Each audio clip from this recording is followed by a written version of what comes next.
Namo tassa bhagavato arahato samma sambuddhassa. Namo tassa bhagavato arahato samma sambuddhassa. Namo tassa bhagavato arahato samma sambuddhassa.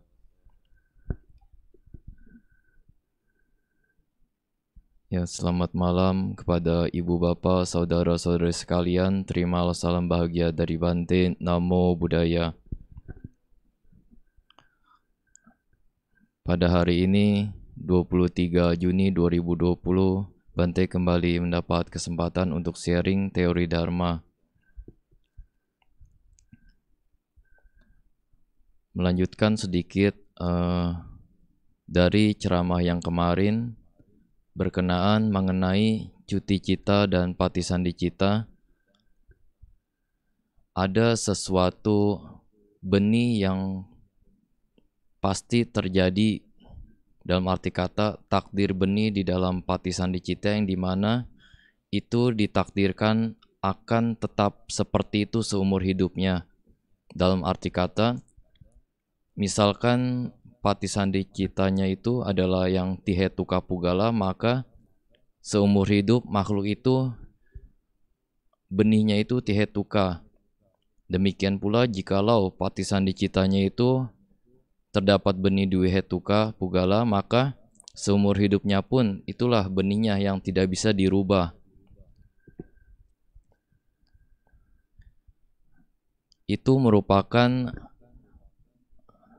seperti takdir yang sudah ada sejak kita lahir. Jadi tihetuka itu 3 akar, ada aloba, adosa, dan amoha. Amoha di sini bisa dikatakan ada benih panyanya juga. Nah, biasanya orang yang terlahir dengan patisandi citanya itu tihetuka pugala, orang ini jikalau dia berlatih samatha dengan cukup tekun dan dengan metode yang benar, maka dia bukan tidak mungkin atau kemungkinan besar dapat mencapai jhana-jana.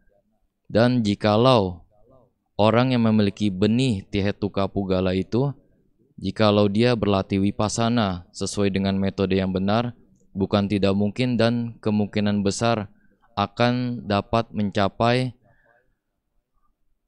sangkarupeka nyana atau lebih dari itu, yaitu pencapaian tingkat sotapanna, sakadagami, dan lain sebagainya.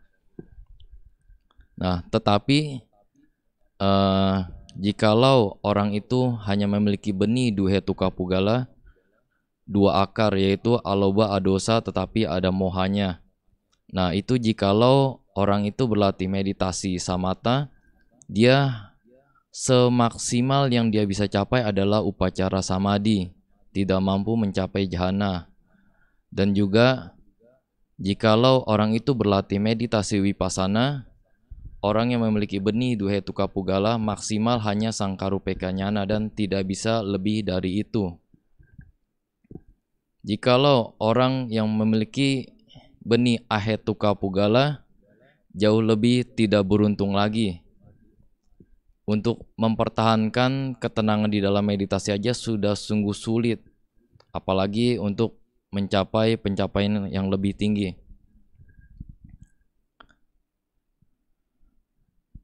Nah, biasanya jikalau orang yang memiliki benih ahetuka pugala itu biasanya orang-orang yang cacat mental atau cacat sejak lahir. Nah, tetapi manusia di zaman sekarang mayoritas adalah yang jenis duhetuka pugala. Namun bukan berarti walaupun ada seperti titik mentok atau suatu batas yang tidak bisa dilalui, walaupun dia sangat gencar, sangat semangat belajar dan mempraktikkan dhamma, tetapi selayaknya lah digunakan semaksimal mungkin belajar dan praktik dhamma itu, karena tidak akan sia-sia. Segala daya upaya, segala usaha latihan yang dia lakukan pasti akan terakumulasi ke kehidupan yang akan datang. Jadi akan sangat membantu di kehidupan yang akan datang untuk lebih mudah lagi dalam berlatih meditasi, dalam belajar dharma. Nah, sebenarnya jikalau diulas secara lebih terperinci, sebenarnya Tihetuka Pugala itu dapat dikategorikan sebagai 4 jenis lagi, yaitu Tihetuka Ukatukata, Tihetuka Ukatomaka, Tihetuka Omak Ukata, dan Tihetuka Omak Omaka. Demikian pula yang Duhetuka ada 4 jenis jika terperinci lagi. Nah, di dalam alam manusia ini tentu ketiga-tiganya ini ada. Manusia memiliki ketiga jenis benih ini.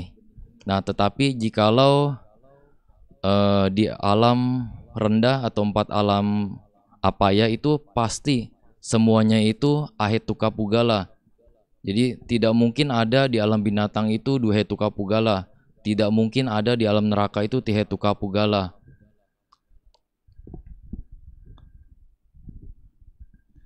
Ya, itu merupakan suatu seperti takdir yang sudah ada pas kesadaran pertama ketika kita lahir sebagai manusia.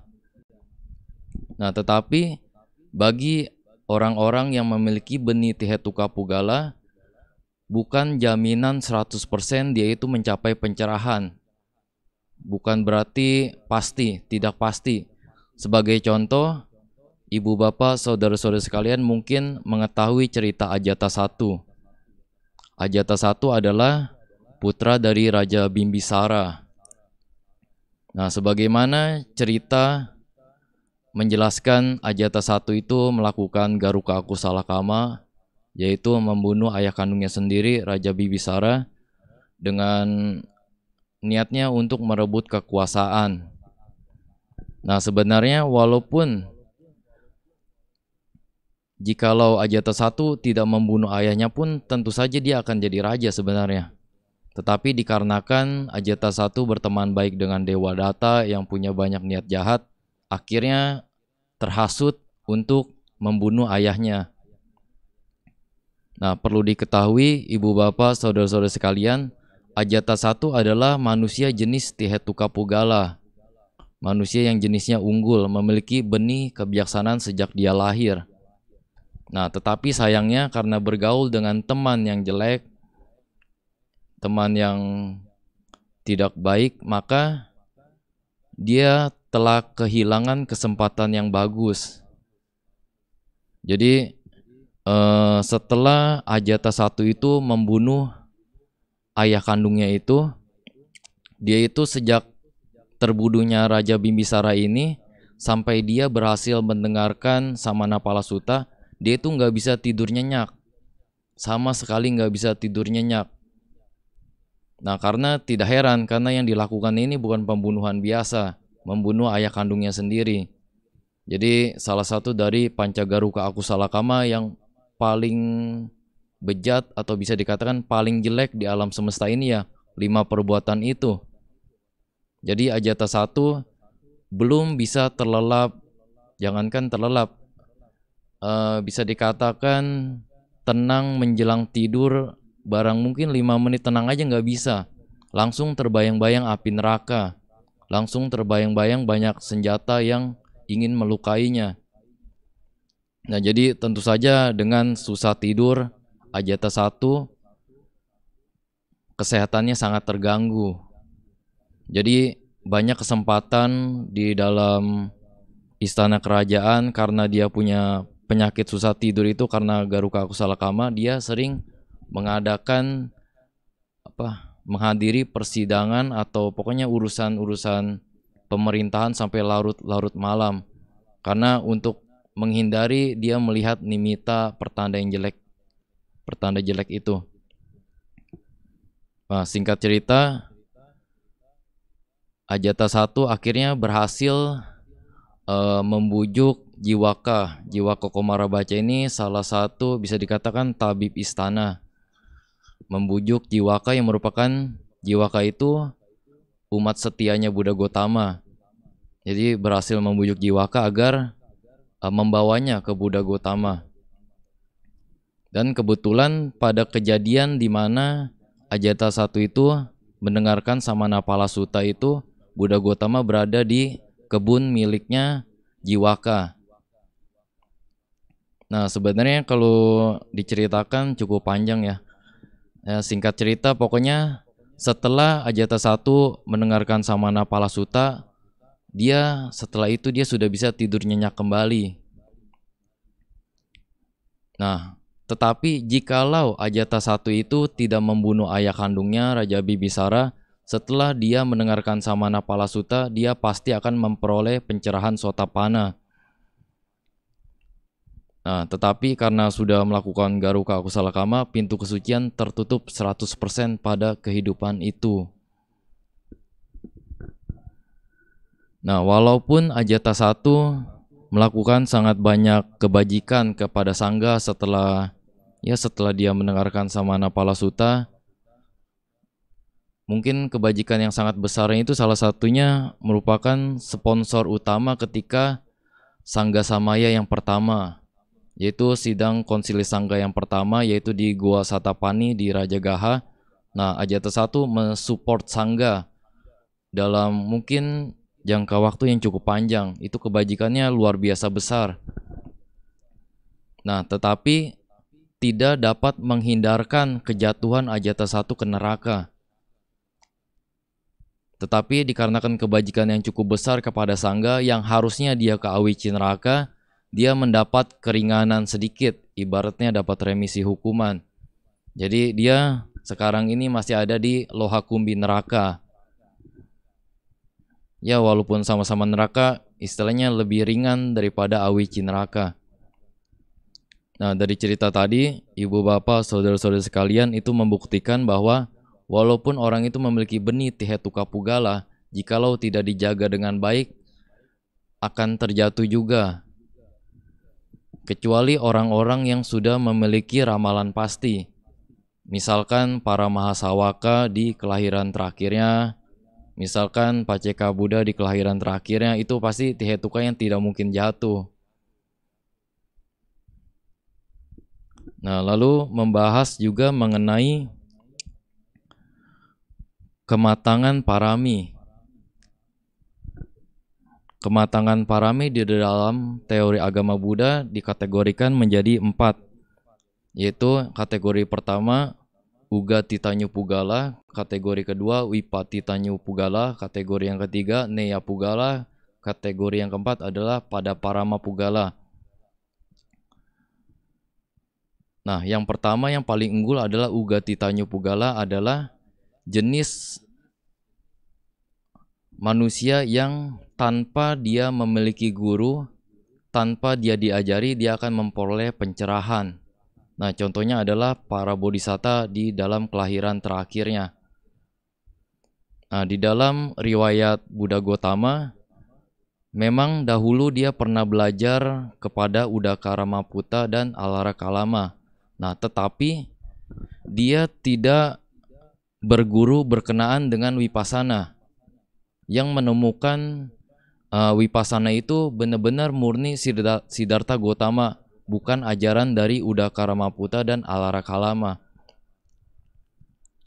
Dan juga dulu tentu saja waktu Siddhartha Gautama remaja atau masih kecil, tentu saja ada istilahnya guru sekolahnya. Tetapi khusus tidak benar-benar tidak ada yang mengajarinya mengenai Vipassana untuk mencapai pencerahan sempurna itu. Jadi beliaulah yang menemukan sendiri. Nah, itulah contoh dari Ugatitanya Pugala. Lalu yang kedua adalah Wipatitanya Pugala, adalah orang-orang atau bisa dikatakan juga makhluk yang hanya membutuhkan sedikit ajaran saja untuk menembus pencerahan. Nah, sebagai contoh Upatissa dan Kolita. Upatissa itu nama kecilnya Sariputta, Kolita nama kecilnya Moggallana. Nah, Upatissa dan Kolita ini dulu hanya mendengarkan sedikit pembabaran Dharma saja. Mereka berdua dapat menembus pencapaian tingkat Sotapanna. Jadi dahulu itu Kolita yang merupakan sahabat baik, sahabat karibnya Upatissa, mengembara ke berbagai penjuru lah di Jambudipa. Nah, mengembara untuk menemukan guru yang cocok. Berbagai guru dia coba ajarannya. Bahkan ibu bapak saudara-saudara sekalian mungkin pernah mendengar cerita tentang Sanjaya. Sanjaya itu waktu zaman Buddha salah satu guru besar di luar ajaran Buddha. Nah, Upatissa dan Kolita pernah berguru juga, tapi hanya dalam hitungan hari kepada Sanjaya. Nah, karena tidak puas dengan ajaran Sanjaya dan mereka berpikir ajaran Sanjaya ini tidak dapat menghantarkan mereka ke kebebasan mutlak dari penderitaan.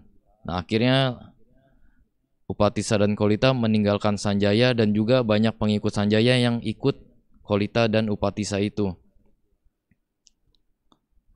Nah, singkat cerita, akhirnya Kolita tiba di kota Rajagaha melihat Yang Mulia Asaji sedang berpindah patah dan tertegun melihat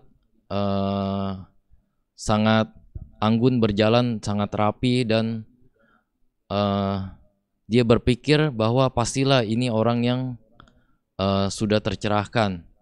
Dan Kolita pun pergi menemui Asaji untuk Yang Mulia Asaji untuk mendengarkan Dharma. Nah, tetapi pada saat itu Yang Mulia Asaji hanya membabarkan sedikit pembabaran Dharma saja. Nah, kurang lebih seperti ini yang beliau bicarakan. Segala sesuatu yang muncul karena faktor-faktor pembentuk, semuanya itu wajar jika mengalami kehancuran. Nah, itu sebagian kecil dari yang dikatakan oleh Yang Mulia Asaji. Nah, melalui tentu saja karena tabungan paraminya satu asangkya 100.000 kalpa, maka Kolita mampu menembus tingkat Sotapanna hanya dengan pernyataan singkat dari Yang Mulia Asaji itu. Nah, lalu bahkan Upatissa yang akan jadi Sariputta mendengarkan Dharma singkat yang sama dari temannya Kolita, bukan dari Arahat. Dari temannya Kolita yang sudah mencapai pencerahan Sotapanna, dia pun berhasil menembus tingkat Sotapanna itu. Nah, itu adalah contoh dari Wipatitanyu Pugala. Jadi orang yang hanya membutuhkan sedikit ajaran saja untuk menembus pencerahan. Ada kategori yang ketiga yaitu Neya Pugala, yaitu makhluk atau orang-orang yang membutuhkan belajar dan praktek yang cukup tekun baru dapat merealisasi pencerahan. Jikalau tidak cukup tekun, tidak cukup kuat belajarnya, tidak mungkin tercerahkan. Nah, lalu yang kategori yang keempat yang paling tidak beruntung adalah pada Parama Pugala. Pada Parama Pugala ini sekuat apapun dia belajar Dharma, sehebat apapun dia mempraktikkan Dhamma, mustahil tercerahkan. Kalau dia berlatih meditasi sangat tekun sampai keluar keringat darah, mungkin itu juga tidak mungkin merealisasi pencerahan. Nah, itu adalah yang pada Parama Pugala. Nah, tetapi bukan berarti yang golongan Neya Pugala dan pada Parama Pugala, bukan berarti itu sia-sia usaha yang dia lakukan. Tetap secara karma pasti terakumulasi ke kehidupan yang akan datang. Nah, itu adalah contoh 4 jenis Pugala berdasarkan kematangan paraminya. Ya, Bante rasa cukup sekian ceramah singkat dari Bante. Semoga ibu bapak saudara-saudara sekalian bertambah pengetahuannya. Dan mohon maaf jikalau Bante ada salah-salah kata atau bahkan salah materi, karena Bante juga masih dalam proses belajar. Ya, semoga ibu bapak saudara-saudara sekalian dapat mempraktikkan ajaran Buddha. Semoga dapat merealisasi Nibbana. Akhir kata, terimalah salam bahagia dari Bante. Namo Buddhaya.